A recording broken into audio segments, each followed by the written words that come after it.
नमस्कार दोस्तों, beginners mind में आपका स्वागत है। अभी हम कर रहे हैं आज की करंट अफेयर्स। हिंदी में राष्ट्रीय, इंग्लिश में हो चुकी है। इंग्लिश में जिसको देखनी हो चैनल पर जा सकता है और वीडियो को देख सकता है, और क्या है, अपने दोस्तों के साथ शेयर कर सकता है। वो पीडीएफ चाहिए तो फिर टेलीग्राम के ग्रुप में मिल जाएगी। टेलीग्राम के ग्रुप में बिगनर्स पॉइंट क्लासेस डाल देंगे तो यानी कि चैनल का जो नाम है वो आ जाएगा और लोगो भी वही दिख रहा है। ठीक है। राष्ट्रीय अमरनाथ यात्रा इस साल 29 जून से होगी। पंजीकरण सोमवार से शुरू हो जाएगा। अमरनाथ यात्रा 2024 की तैयारी से जुटे श्रद्धालुओं की श्रृंखला, इन श्रद्धालुओं की इंतजार खत्म होने वाला है। जो श्रद्धालु हैं 2024 से अमरनाथ यात्रा का इंतजार कर रहे हैं, वो इंतजार खत्म होने वाला है। इस Shri Amarnath shrine board SASB Shri Amarnath shrine board ने यात्रा को लेकर तारीखों को ऐलान कर दिया है। वार्षिक अमरनाथ यात्रा इस साल 29 जून से शुरू होगी। अमरनाथ यात्रा का पंजीकरण सोमवार से शुरू होगा। अमरनाथ श्राइन बोर्ड ने रविवार को कहा कि अमरनाथ यात्रा 2024 इस साल 29 जून से शुरू होगी। इसमें कहा गया कि 50 दिवसीय यात्रा 19 अगस्त तक समाप्त हो जाएगी। कब समाप्त हो जाएगी? 19 अगस्त को। और शुरू कब होगी? 29 जून से। और पंजीकरण अभी से स्टार्ट हो रहे हैं, आज से। ठीक है। 15 अप्रैल से शुरू हो गया है। अमरनाथ यात्रा के बारे में थोड़ा सा बताया गया है। अमरनाथ मंदिर को हिंदुओं के सबसे पवित्र मंदिरों में से माना जाता है। इसके कई किंवदंतियां यानी कि कहानियां जुड़ी हुई हैं। इस मंदिर को 51 शक्तिपीठों, वे स्थान जहां देवी सती के शरीर के अंग गिरे थे, में रखा गया है। 51 शक्तिपीठों में रखा गया है क्योंकि यहाँ पर जहाँ देवी सती के शरीर के अंग गिरे थे। साथ ही इसे उस स्थान के रूप में भी वर्णित करते हैं जहाँ भगवान शिव ने देवी पार्वती को जीवन और अनंत काल का रहस्य सुनाया था। इस मंदिर का अधिकांश भाग सालों भर बर्फ से घिरा रहता है। गर्मी के मौसम में मंदिर को बहुत कम समय के लिए खोला जाता है। दूसरी न्यूज़ है, लोकसभा चुनाव 2024 के लिए भाजपा ने जारी किया है संकल्प पत्र, यानी कि अपना घोषणा पत्र। घोषणा पत्र या फिर मैनिफेस्टो। ठीक है। भारतीय जनता पार्टी ने रविवार 14 अप्रैल को लोकसभा चुनाव 2024 के लिए संकल्प पत्र नाम से अपना घोषणा पत्र जारी कर दिया। इसमें कौन कौन अवेलेबल था, कौन कौन था इस मीटिंग में जो ये पत्र जारी कर रहे थे? PM Narendra Modi, finance minister Nirmala Sitharaman, इसके बीजेपी के अध्यक्ष कौन है? ये JP नड्डा। फिर आ जाते हैं राजनाथ सिंह, गृह मंत्री अमित शाह। इन सभी को सब जानते होंगे। अब चलते हैं अगली और इम्पोर्टेंट न्यूज़ पर। DRDO की बड़ी उपलब्धि, main portable anti tank guided missile हथियार प्रणाली का किया सफल परीक्षण। इसमें क्या है, एक आदमी होगा, आदमी बैठा होगा, जो ये दिख रहा है ये डब्बा सा, इस डब्बे में से मिसाइल निकलेगी। ठीक है। और कम से कम वो ज़्यादा से ज़्यादा 2.5 किलोमीटर दूर तक ये जा सकती है, अपना वार कर सकती है। ठीक है। ये रक्षा अनुसंधान और विकास संगठन DRDO ने राजस्थान के Pokhran field firing PFFR range, Pokhran field firing range में man portable anti tank guided missile का सेना की मौजूदगी में परीक्षण किया है। इस दौरान मिसाइल और वॉरहेड के प्रदर्शन मानक के अनुरूप पाए गए हैं।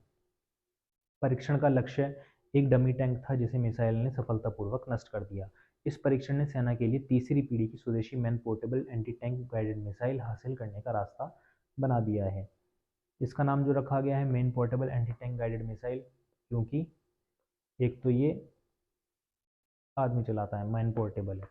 पोर्टेबल यानी कि कहीं से भी उठाकर ले जा सकते हैं। यहाँ से उठाकर थोड़ा दूर यहाँ पर बैठ गया। ठीक है। एंटी टैंक, ये टैंक से नहीं निकलती है, इसलिए एंटी टैंक। DRDO ने रविवार को एक बयान में बताया कि आत्मनिर्भर भारत को बढ़ावा देने और भारतीय सेना को मजबूत करने के लिए 13 अप्रैल को थर्मल साइट के साथ मैन पोर्टेबल ट्राइपॉड से मिसाइल दागी गई और इसके निशाने पर एक नकली सक्रिय टैंक था। मिसाइल ने टॉप अटैक मोड में लक्ष्य को निशाना बनाकर इसे पूरी तरह से नष्ट कर दिया। DRDO ने कहा कि परीक्षण के दौरान इस मिशन के सभी उद्देश्यों को पूरा कर लिया गया है। बाकी ये बयान में बताया गया है इसी के बारे में। दागो और भूल जाओ, इस तकनीक पर काम करती है। इसके बारे में पढ़ लेते हैं मिसाइल के बारे में। यह तीसरी पीढ़ी की anti tank guided missile ATGM नाम से निकाली गई main portable anti tank guided missile है। इसका विकास भारतीय company VEM technology private limited की साझेदारी में DRDO ने किया है। ATGM कम वजन वाली लंबी बेलनाकार मिसाइल है जिसके मध्य भाग के चारों ओर 4 पंखों का समूह होता है। इसे उच्च विस्फोटक एंटी टैंक वॉरहेड के साथ लगाया गया है। इस मिसाइल की लंबाई 1300 मिलीमीटर है और वजन कम रखने के लिए एल्यूमीनियम और कार्बन फाइबर लॉन्च ट्यूब के साथ लगभग 120 मिलीमीटर का व्यास रखा गया है। मिसाइल का कुल वजन 14.5 किलोग्राम और इसकी कमांड लॉन्च यूनिट CLU का वजन 14.25 किलोग्राम है जो लेज़र ऑल वेदर को डिजिटल ऑल वेदर के साथ जोड़ती है। इसकी मारक क्षमता लगभग 2.5 किलोमीटर है। इसके अब तक 5 परीक्षण किए जा चुके हैं। पहला और दूसरा परीक्षण 15 और 16 सितंबर 2018 को सफलतापूर्वक किया गया। इसके बाद तीसरा और चौथा सफल परीक्षण 13 मार्च और 14 मार्च 2019 को राजस्थान के रेगिस्तान में किया गया। पांचवा परीक्षण 11 सितंबर 2019 को आंध्र प्रदेश के कुंडलू में और छठा परीक्षण 21 जुलाई 2021 को किया गया था। इसके बाद अब उपयोगकर्ता परीक्षण शुरू किए गए हैं। अब आ जाते हैं इजराइल ईरान संघर्ष पर। भारत ने दोनों पक्षों से कहा है कि संयम बरतो भाई, लड़ाई झगड़ा मत करो। भारत ने इजराइल और ईरान के बीच संघर्ष की स्थिति पर चिंता व्यक्त करते हुए दोनों पक्षों में संयम बरतने की अपील की है, लेकिन वो संयम नहीं बरत रहे हैं। विदेश मंत्रालय की ओर से पश्चिम एशिया की स्थिति को देखते हुए एक वक्तव्य जारी किया गया है। उसमें कहा गया है कि इजराइल और ईरान के बीच बढ़ती शत्रुता से भारत गंभीर रूप से चिंतित है। इससे क्षेत्र में शांति और सुरक्षा को खतरा है। हम तत्काल तनाव कम करने, संयम बरतने, हिंसा से पीछे हटने और कूटनीति के रास्ते पर लौटने का आह्वान करते हैं। मंत्रालय ने यह भी कहा है कि बदलती परिस्थिति पर करीब से नजर बनाए हुए हैं। इस क्षेत्र में जुड़े भारतीय दूतावास भारतीय समुदाय के साथ निकट संपर्क में है। यह महत्वपूर्ण है कि क्षेत्र में सुरक्षा और स्थिरता बनी रहे। इसमें भी यही सब है। PM मोदी आज मध्य प्रदेश में रैली, कर्नाटक में करेंगे रोड शो। इसमें ये पूरा इन्हीं का ही के बारे में है। इतना ज़्यादा इंपॉर्टेंट है भी नहीं। अंतर्राष्ट्रीय पर आ जाते हैं सीधा। उसी के बाद की खबर है ईरान का इजराइल पर मिसाइल व ड्रोन से हमला। नेतन्याहू ने कहा है कि हर स्थिति को हम तैयार हैं। ईरान ने इजराइल पर 200 से अधिक मिसाइल और ड्रोन दागे हैं। किसने? ईरान ने इजराइल पर। ठीक है। इजराइल का दावा है कि ईरान की तरफ से किए गए ज़्यादातर मिसाइल और ड्रोन को इजराइल डिफेंस सिस्टम ने हवा में मार गिराया। इजराइल के डिफेंस फोर्स बेस को कुछ नुकसान पहुंचा है। उधर संयुक्त राष्ट्र सुरक्षा परिषद ने इजराइल पर ईरान के हमले के बाद लगातार बिगड़ती स्थिति को लेकर आज रविवार शाम 4 बजे आपातकालीन बैठक बुलाई है। ईरान ने रविवार सुबह 1800 किलोमीटर दूर इजराइल पर बैठे बड़े पैमाने पर ड्रोन और मिसाइल हमले किए। सीरिया में ईरान के वाणिज्य दूतावास पर हमले के बाद इससे जवाबी कार्यवाही बताया जा रहा है। ईरान के Islamic revolution guard corps IRGC के मुताबिक यह लक्षित निशाने के साथ किया गया हमला है। यूक्रेन में शांति की राह प्रशस्त करने के लिए यूक्रेन शांति सम्मेलन की मेजबानी करेगा स्विट्जरलैंड। स्विट्जरलैंड सरकार यूक्रेन में शांति की मांग के लिए जून में एक उच्च स्तरीय सम्मेलन आयोजित करेगी। स्विट्जरलैंड की सरकार ने कहा कि वह यूक्रेन में शांति की राह प्रशस्त करने के लिए जून में उच्च स्तरीय अंतर्राष्ट्रीय सम्मेलन की मेजबानी करेगी। उल्लेखनीय है कि पिछले 2 साल से ज़्यादा समय से यूक्रेन और रूस के बीच जारी युद्ध को समाप्त कर शांति कायम करने के लिए यह पहल की जा रही है। स्विट्जरलैंड के बुर्जेन स्टॉक रिसोर्ट में 15-16 जून को सम्मेलन का आयोजन किए जाने की संभावना है। यूक्रेन के राष्ट्रपति व्लादिमीर जेलेंस्की ने भी सम्मेलन को सहमति दे दी है। स्विस राष्ट्रपति और विदेश मंत्री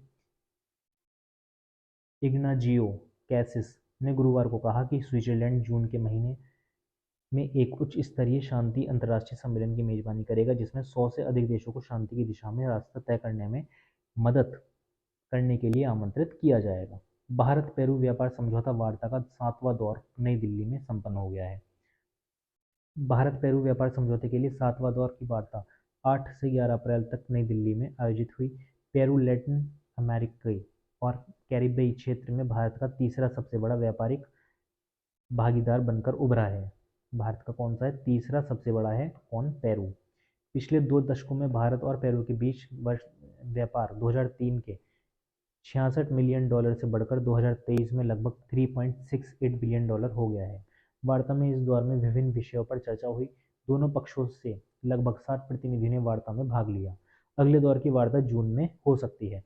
वाणिज्य एवं उद्योग मंत्रालय ने एक बयान में जानकारी देते हुए बताया कि भारत पेरू व्यापार समझौते के सालिए 7वें दौर की वार्ता 8 अप्रैल से 11 अप्रैल तक की गई। चर्चा में 1 अप्रैल की प्राथमिकताओं और चिंताओं को समझना और यह सुनिश्चित करना शामिल था कि बातचीत आपसी सम्मान और लाभ पर आधारित हो। वार्ता की शुरुआत में वाणिज्य एवं उद्योग मंत्रालय के वाणिज्य विभाग के वाणिज्य सचिव सुनील वर्तवाल ने कहा कि भारत पेरू राजनयिक संबंधों की शुरुआत 1960 के दशक में हुई थी। उन्होंने वार्ता की शुरुआत में वाणिज्य एवं उद्योग मंत्रालय के वाणिज्य विभाग के वाणिज्य सचिव सुनील वर्तवाल ने कहा कि भारत पेरू राजनयिक संबंधों की शुरुआत 1960 के दशक में हुई थी। उन्होंने विदेश व्यापार उपमंत्री टेरेसा स्टेला मैरा गोमेज की पेरू की भारत यात्रा और अगस्त 2023 में नोवे CII भारत LAC सम्मेलन के दौरान हुई द्विपक्षीय चर्चाओं का उल्लेख किया, जिन्होंने वार्ता को फिर से शुरू करने में महत्वपूर्ण भूमिका निभाई है। अब आ जाते हैं हम खेल समाचार पर। IPL 2024 राजस्थान ने रोमांचक मुकाबले में पंजाब को 3 विकेट से हराया है। पूरे में यही लिखा है और इसी के साथ हो जाती है आपकी करंट अफेयर्स समाप्त। चैनल को क्या करोगे? शेयर और सब्सक्राइब और लाइक। Thank you.